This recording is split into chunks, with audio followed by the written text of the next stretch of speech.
Not many have been spared when it comes to staffing shortages, including animal services and shelters. This only adds to the stress as they're seeing an influx of strays and surrenders. Right now, Guilford County Animal Services is almost full, and you're taking a look at some of the video of the dogs and cats there at the shelter. Director Jorge Ortega says as the Omicron variant rapidly spreads, many workers and volunteers are calling out either due to sickness or being exposed to COVID.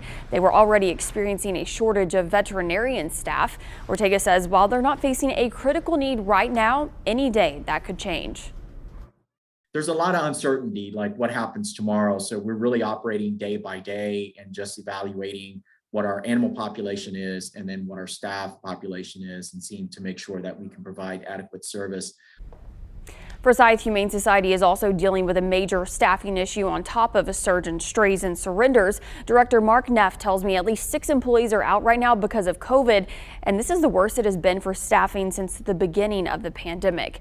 And this is a look at all the strays that they have right now. I asked him why he thinks there's so many abandoned dogs at the time. He thinks it's a combination of economic challenges and families facing medical issues. So what can we do to help, or maybe you do to help? Well, right now, Guilford County Animal Services says make sure that your dog has a collar with tags or also a microchip.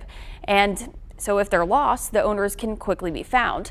Now in Forsyth County, they say that they're grateful for their robust foster program, but they also want to encourage people to continue fostering if they are able. So really just a critical shortage right now across the board with all these shelters that I've been talking to.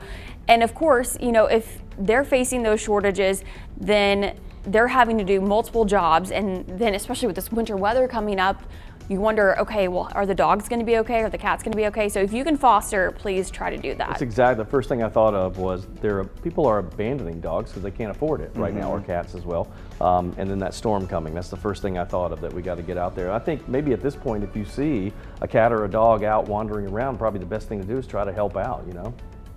I'm so grateful that they now have the shelter too, to be the bigger shelter to be able to take in more pets. But I suppose if you don't have the staff to take care of them, I mean, what's the point of the bigger shelter? It's a shame that they're dealing with this, especially knowing that the weather. Did you give any indication of, is it looking like it might pick up, or is it looking like it's worse, or are they just kind of just waiting to see at this point? He said day by day basis right now, because he's like, you never know. I mean, one employee could test positive, another one could be exposed, and that's the issue right now. They don't know what's going to happen, so they just have to be careful.